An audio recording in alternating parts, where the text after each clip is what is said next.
All right, we're still gonna have more people coming in, but that's all right. Let's get things rolling because we got a lot of content to get to. Good morning, everyone. Welcome back to a CI Chit Chat. For any of you that are new, we've been doing these chit chats just about every single Tuesday for about a year and a half, 70 some episodes. So anything you want to learn about CI and 45Z, there is a video on YouTube for you. So a lot of content out there. We're talking about carbon intensity. That's what CI stands for. Essentially, think of it as of the carbon footprint of a gallon of fuel, or in the case of a lot of us here, the carbon footprint per bushel of crop that's going into a gallon of fuel. And we got to get this really going and ramped up now more than ever because of the 45Z tax credit. Um, Last week we did a emergency press conference last Monday. It is on YouTube as well, and the audio is on the Topsoil podcast. You can go and check out the latest info that we put together last week. Did a full hour of informational session and a bunch of Q&A talking about 45Z being locked in with the big beautiful bill. Just a real quick recap of that. So 45Z is specifically for low carbon transportation biofuels. It was first introduced in the Inflation Reduction Act. A mass majority of the Inflation Reduction Act programs got cut with the big beautiful bill, except for 45Z. 45Z did not get cut. It actually got extended till 2029, locked in till 2029.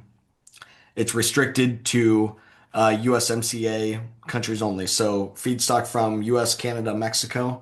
So it's got to be USMCA feedstock going into the fuel. So no more Chinese used cooking oil, which was the major issue. The basically just ignoring indirect land use change, which was a pretty bogus number for US anyway. So they got rid of indirect land use change. And then the credits are transferable as well. So especially if your ethanol plant is a locally owned, farmer owned kind of co-op structure that doesn't pay federal income tax, the tax liability is passed on to the partners or passed on to the shareholders. Now there's a very direct path forward to getting your tax credits sold on the open market. Um, a little note about that. Ethanol plants, if you aren't getting your tax credit brokerage figured out, I highly encourage you to do so. A company that we have a good relationship with is called Mickelson and Co. They're out of Sioux Falls. I just had a nice conversation with them last week. They said these are a hot commodity right now, as far as these 45Z tax credits that will be earned. You need to figure out who's going to buy your tax credits, and there's a very hot market for them. So if you're a biofuel producer and you're going to have tax credits to sell on the open market, now is the time to at least get contracts put together, get your ducks in a row, because it takes time. Obviously, none of this stuff happens overnight. So if you've got tax credits to sell, I would definitely encourage you to talk to Mickelson and Co. or your CPA firm or a different broker and figure out how to get these credits sold. A lot of folks are doing it. Already we saw Gevo make a big announcement selling something like 25 million credits or something like $25 million worth of credits. So kudos to them. Harvestone, we saw a year ago, announced that they have a deal locked in for $205 million worth of credits being sold to Bank of America. So they already have carbon capture. That's why theirs is, um, they were so proactive on it. They knew that they were going to be able to qualify. But anyway, regardless, if you're an ethanol plant, time to start looking at where your credits are going to go, but also time to get your feedstock figured out. And because if unless you have a carbon capture system or doing some other major effort to lower your CI score, the only real opportunity to lower your CI score on your 2025 production, that 2024 crop, is you got to figure out quantifying the CI of your feedstock. And obviously that's what we've been doing at Continuum, scoring hundreds of millions of bushels, finding that they've got an average CI score of 11.5, 60% reduction. And any of you farmers that are on here, that is clear and obvious. Step number one is you need to know what your CI score is, and you need to know it for your 2024 crop and your 2025 crop. Both of them are at play here. So that is step number one. We do it for free. Takes just a couple minutes. TopSoil.ag. So would encourage you to check that out. And the key with us is all of your data, you own it, and we don't share it with anybody. We just aggregate and share things like the average is 11.5. So anyway, I've got a bunch of additional questions and stuff to get to here. Um, some other news and whatnot out there coming out of DC. So obviously, big beautiful bill get locked in. Huge opportunity on 45Z. We're really looking hard at the research and development tax credits as well. And if you're a Continuum customer, we've got a partner that we connect you with, and they are doing the R&D credits. I think is a huge opportunity. Multiple other components of updated tax law and stuff that's really, really important for farmers. I got sorted out in the big beautiful bill, but obviously 45Z is what we're here to talk about today. I did get some word last week that there is progress already being made at the administration moving forward, updating the GREET model and working on the rules here for the 45Z program. So a lot of folks are worried that it's going to take forever to get the rules written, and are we going to lose out on a year? And from what I'm hearing, it's making good progress. So we'll continue to uh, keep our ear uh, keep our ear to the pavement on that, make sure that everyone stays 100% up to date. And there's just a couple of things that are still not 100% sorted out. And this leads me into I still have a bunch of questions from our press conference last week. I want to try to crank out as many of them as I can. A bunch of other questions coming in too from a ton of new folks registering for this event. And and if you guys have any questions too, definitely feel free to drop those in the chat, or we can have you raise your hand and reach in as well. So, but let me try to crank through a couple of these. One of them was about the determining factor on what GREET model is going to be used. Are we going to go with a Department of Energy GREET feedstock calculator, or we're using the USDA one? What I had heard, ultimately, I don't know for 100%, but some of the conversations I was having last week is that we are expecting an updated Department of Energy GREET model for 45Z. There was some legislative changes, especially on the manure side of things, got some impact. So it sounds like there will be an updated GREET model from Department of Energy. Department of Ag is assisting with it. So it sounds like it's gonna be more so a Department of Energy GREET feedstock calculator, and kind of ditching the USDA one. But I don't know for certain yet. Ultimately, that's going to be the collaboration between USDA, Department of Energy, and the IRS. They ultimately will decide what to do there. So from the farmer side and from the ethanol plant side, it's all the same data that we have to collect: tillage records, planting records, fertilizer, cover crop, manure. It's all the same stuff. So that's why we're continuing to encourage farmers and ethanol plants at least get the data collection started, because that takes forever. Plumbing in a new model into a software like what we have at Continuum, our topsoil software, plumbing in a new GREET model, it's not that hard. We've done it before. We can do it again. That part's easy. It's collecting all the data that we need to get going on now, because that takes more time, depending on how organized your data is. Obviously, we can connect it with your existing data management platform and make it easy, but the data collection is what takes time. Easy to plug that into a model when the time is right. So, no, your CI score likely will change, but at least you can have a solid understanding of what your score is now, and see what your score is now and see what moves the needle for your operation. So, how long until we know what model is going to be used? Same question. So, what I'd heard the other day was progress being made, and that we'll know more within 30 to 90 days, which I think would be amazing, of course, but it's gonna be a little while.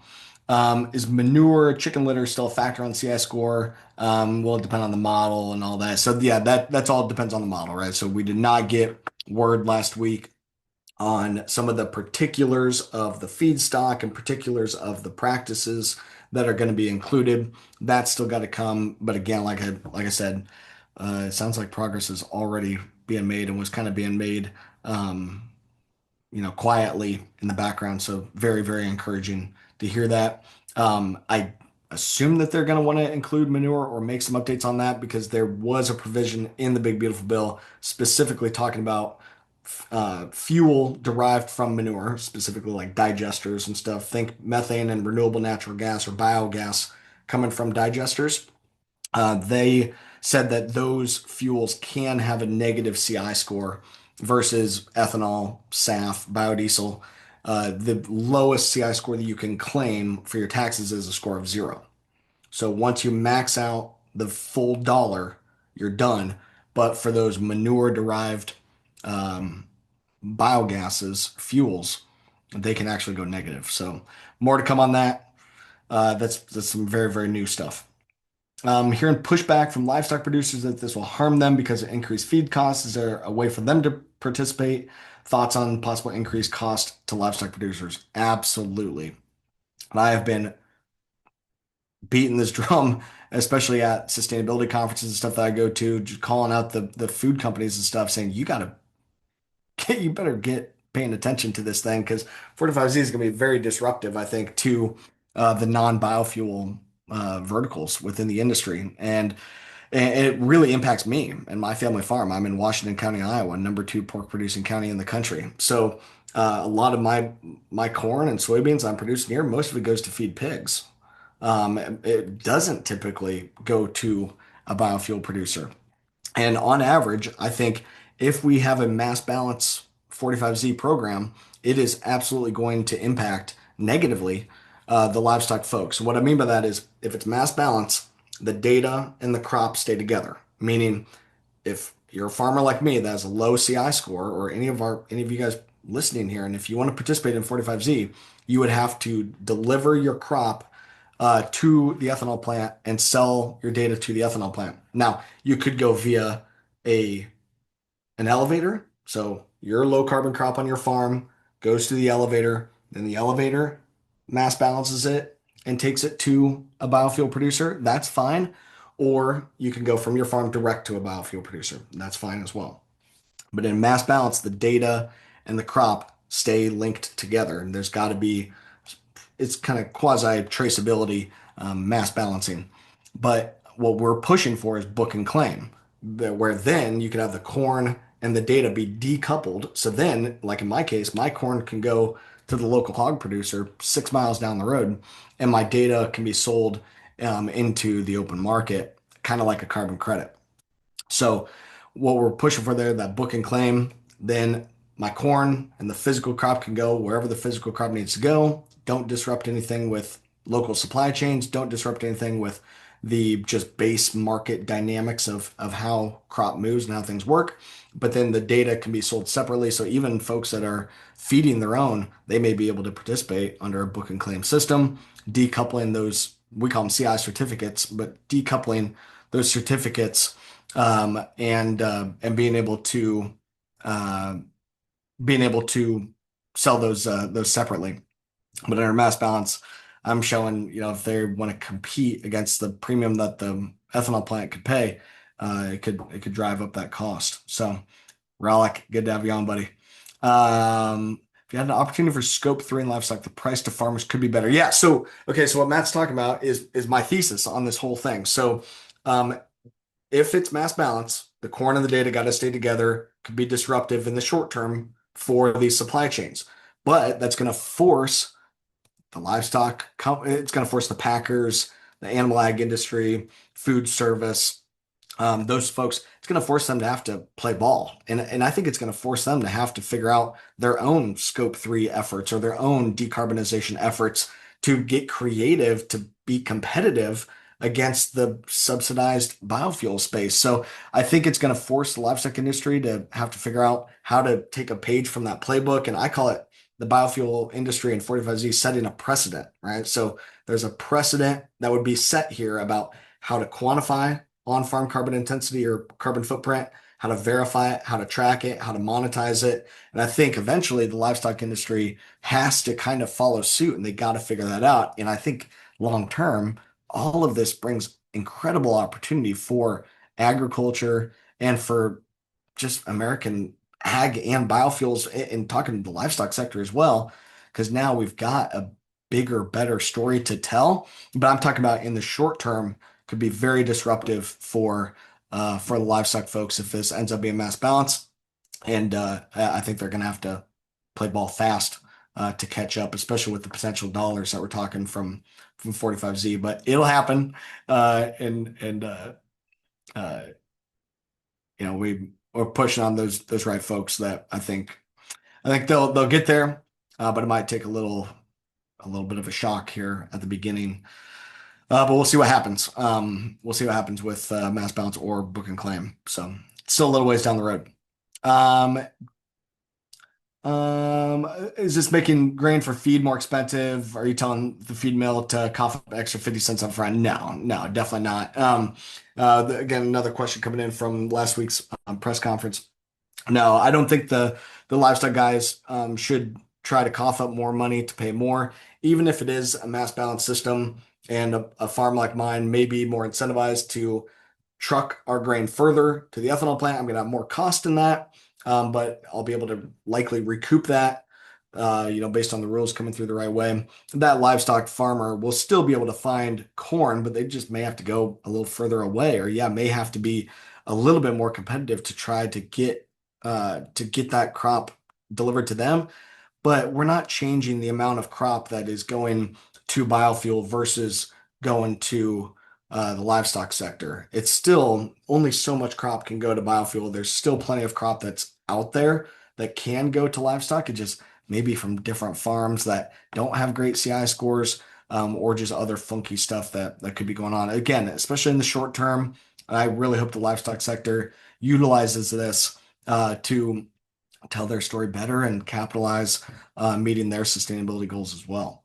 Hearing anything from Diane in the chat, hearing anything from biofuel producers, not hearing anything material as to farmer premiums in the near term because of the amount of work involved on their end, plus the regulatory aspects and disruption of the normal grain supply sheds. On the other hand, I heard nothing negative, just doesn't seem short term. Yeah, I mean, what we're talking with a bunch of biofuel producers, of course, they would like to see the rules written first. There's no money flowing to those biofuel producers yet. Some of them are getting close because they're working on getting their tax credits sold and getting them brokered out, and at least we'll know a little bit better understanding of what the math would look like.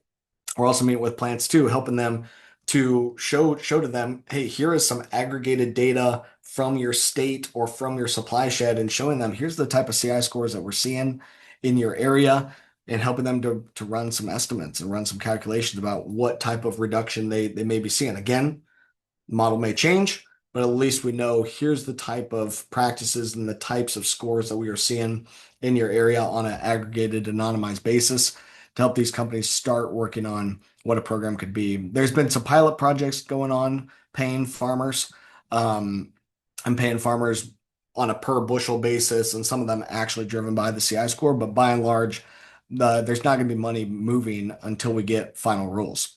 So the opportunity in the short term, again, is let's figure out what our CI scores are, start gathering some of the data, knowing that the model might change, some of the audit protocols may change, but what I am concerned about in all this is there's 6 billion bushels that went into biofuel here in 2025. And every ethanol plant that wants to participate has to undergo an audit. If it's mass balance, every elevator has to undergo an audit. And these things take time and take a lot of work. Now, I'm not worried about them talking about the cost in it, the additional amount of overhead. Yeah, there is going to be cost. It absolutely, and the biofuel producers, they need to make some money here too. But everything that we've calculated, the pie is big enough that there's enough money to go around that the biofuel producer can make money. There's cost that'll be taken out of everybody's pocket, and then the farmer can make plenty of money in this as well, and keep everyone happy. For us, the audit protocol and stuff costs about to facilitate the audit and software and all that costs about 3 cents a bushel. Okay, so 2 to 3 cents a bushel, depending on what your yield is. We charge on a per acre basis, but 2 to 3 cents a bushel. And the premiums that we're seeing in this and the value of 45Z is far, far, far outweighs that. So I think ethanol plants that are saying this is going to cost way too much, unfortunately, I think that's just a scarcity mindset, and we really should be looking at this as abundance. Really encourage them to do that. We've been given a tremendous gift here, and I really think we need to figure out how to be proactive and capitalize on this because farmers need it. I just saw an article here this week that already this year, there's been more bankruptcies in ag than what there was all of last year. Now it's specific type, and some people, I don't know the details, but when you're hearing headlines and stuff about all the bankruptcies going on, and we're given an incredible opportunity here to revitalize American ag and American biofuels and really tell our story, like gosh darn, let's go at this with an abundance mindset and capitalize on the opportunity here versus just throw our hands up before things have really even taken off, saying that it can't be done. It absolutely can be done, and I think we need to put our heads together and figure out uh, how to do it. And I don't have anywhere close to all the answers, but I know how to verify on-farm carbon intensity scores. We already did it on 29 million bushels. It cost less than 3 cents it cost 3 cents a bushel. It can absolutely be done and be done at massive scale.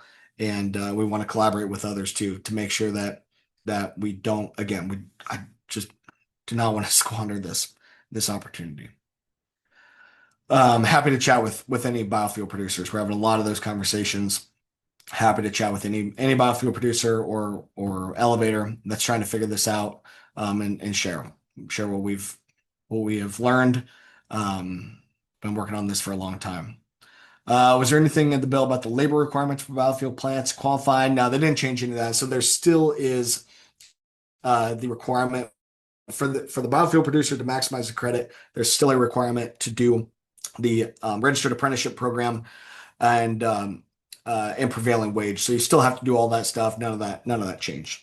Alan, good to have you on, man. Are any indicators in the modification of the GREET model lead to lower CS scores or higher CS scores compared to the current model? Alan, good question, but yeah, I don't know. We don't know what direction it's going to be. We've pushed back publicly against the USDA feedstock calculator because on average we were seeing it low. It hurt farmer CI scores by nearly 10 points on average. So that would really stink. 10 points is a lot of money in this program. It's 2 cents per point per gallon, or an average of 5.8 cents per point per bushel. So you're talking north of 50 cents of per bushel of shareable value when you lose 10 CI points. So I think they're going to hopefully listen and sort things out within these models and make sure that the point value is enough to incentivize change and the point value is enough to create the incentives needed here to let everyone move aggressively at this. But no, unfortunately, no indication yet on um, what's going to happen specifically with the model. Who determines what model will be the standard? That's going to be a combo between the Department of Ag, Department of Energy, and the IRS, but ultimately the IRS. Question from Stephen here from the webinar the other day. Even though there's some unknowns, what do you estimate the potential gain in dollars per acre for the farmers to be? In other words, why should farmers go through the effort? Question from Alan here from the webinar last week. So again, we don't know for certain how things are going to work out, but what I can tell you is here's what I've seen from scoring hundreds of millions of bushels. The default CI score is 29.1. The average farmer score that we're seeing is 11.5. That delta of just north of 17 CI points when if you factor the industry average, which would mean that each point reduced is worth 5.8 cents per point per bushel in shareable value. So take 5.8 cents times the 17.6 CI points of reduction. That equals $1.02 per bushel to the ethanol plant. Farmers screw this up and get me in trouble. The farmer's not going to get $1.02. The money goes to the biofuel producer. The farmer has the data though, and the farmer created this large CI reduction, and I think they should be equitably compensated for that value.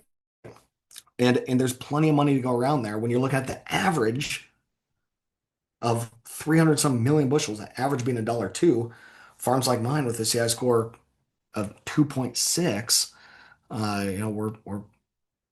we exceed that dollar two mark. And a lot of other farmers too. There's a lot of farmers that have scores way better than my family farm does.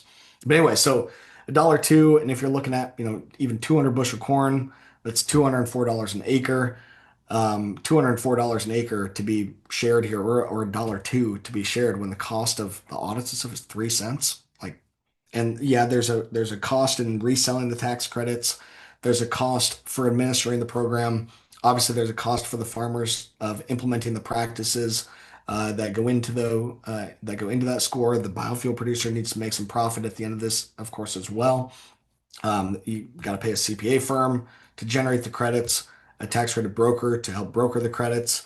There's plenty of cost within this, but again, I just think that there's abundance here at the scale of the biofuel industry and the type of reductions that we're seeing from ag. And again, I think if farmers are properly incentivized, they will rise to the challenge here, continue to adopt practices, and this thing can really flywheel and just be awesome. But I don't know what that farmer cut is going to be. But it's again, it's the shareable value. That's what makes me excited. Shareable value here to bring opportunity to agriculture, and again, back to the high level of bankruptcies going on. Farmers need opportunity, and I think this is the biggest one that I think is out there, at least for corn soybean farmers. It's a dollar figure per acre of tax credit dispersed, and just kind of went into that a little bit. The specific question was from Wade, 250 bushel the acre at 3.2 gallons per bushel. So how that works out is you've got the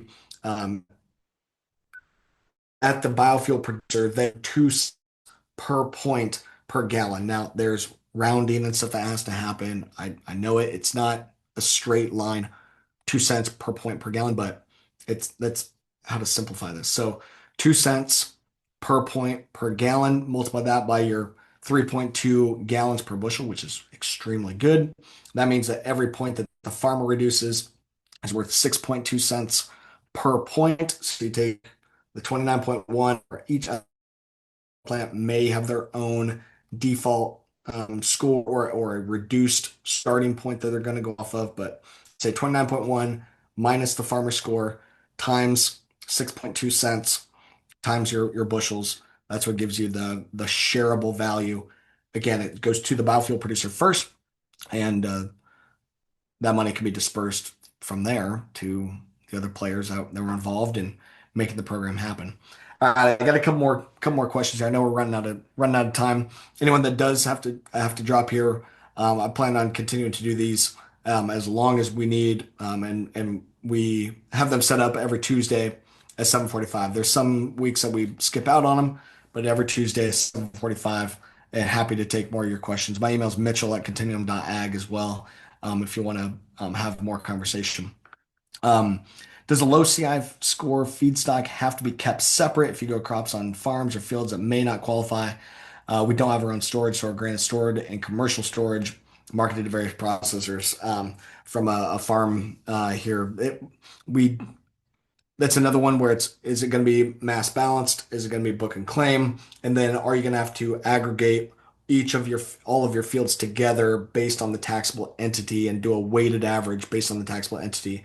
The weighted average of the taxable entity was laid out by the Biden administration USDA in their feedstock proposed guidance. Um, they said you would score each individual field, get each field verified, and then you would have one score as a weighted average of your operation that could be sold. So specifically to this question, they would say you've got to have score for each field, even if you've got some that are full tillage, some that are cover crop. The full tillage fields are going to have a bad score. The cover crop fields are going to have a good score. I'm generalizing. And then when you do a weighted average of those together, you're going to end up somewhere in the middle.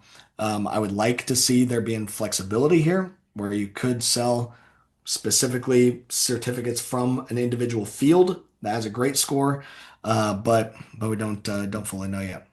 Thanks, Baskin.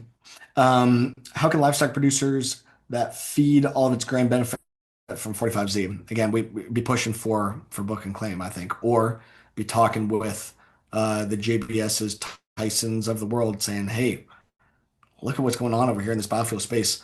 We better get our act together here, because let's figure out how we can capitalize on this too." And I'm so bullish on that. I think this is gonna absolutely have a ripple effect that changes global agriculture for the better, and gets this program into the free market, away from it being paid for by the taxpayers, and can be something that can scale globally. It just I'm so excited about the opportunity behind the concepts here. That's why I love it.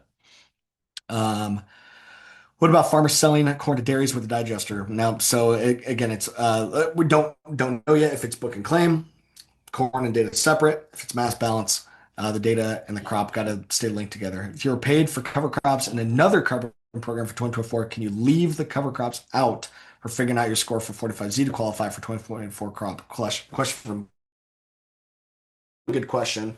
Now, again, we don't know for certain, but if looking at the precedent of previous programs would say if that field is involved in a carbon credit, cannot be better telling farmers, oh yeah, sign up for our program because you're going to be able to stack carbon intensity. I would love that. Obviously, my whole intent as a individual and as a company is let's help family farmers put more dollars in their pocket. So I would love to stack, but I don't think it's going to happen. I would love it, but we have to be conservative here and look at it's very likely that would be double counting. You can't count the carbon twice, and that would not just be on the practices, but on the field. You can't have the field registered in two different programs. You can't sell carbon credits from the field and sell the low carbon intensity grain. Yeah, the accounting does not work like that. Again, maybe they'll allow it. I just precedent would say that they aren't going to allow that, and you're going to have to pick a lane. So if you already were locked in for a 2024 program, probably not going to be able to monetize your 2024 crop. Same for 2025. If you're already locked in and don't have some way to get out, you signed on the dotted line, and that's part of being an early adopter. It's part of the legal system and contract. You signed on the dotted line, you got to follow through, and you got to take what you signed up for, and then reevaluate for the future years. Unfortunately, that's why we need these rules as fast as possible because the farmers are making these type of decisions and making practice decisions for the fall and for next year, and we really need to know what is the route going to be.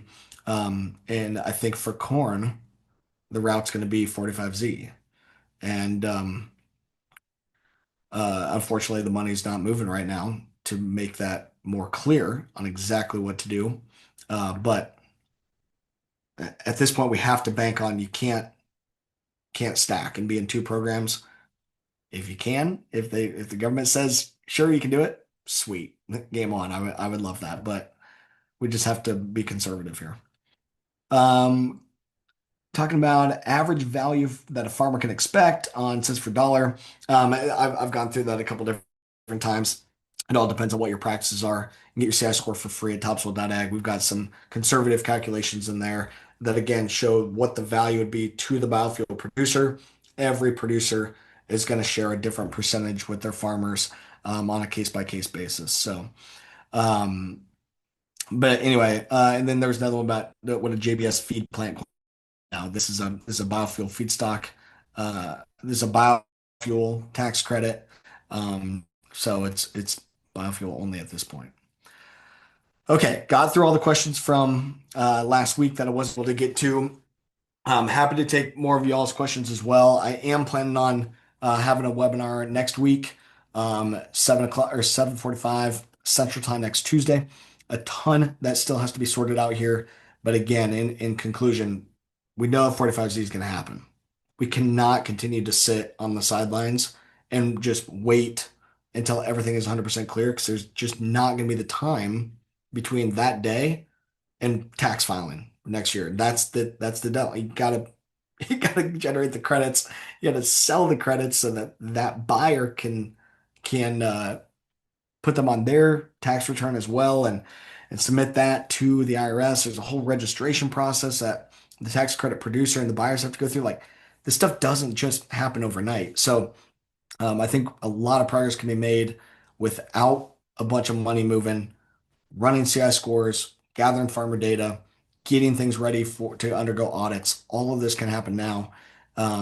It's not going to really take off until money is flowing, but money's not really going to flow until the tax credits are, or until the rules are out. But again, very encouraging news last week that I'm hearing that there's progress being made, and we'll get some more clarity on it later this year. But uh, we know enough now to be acted on this, and again, we need to not squander this opportunity. So happy to take more questions, but I got to go. I got a little work to do. So thanks everyone for hopping on. Have a great day.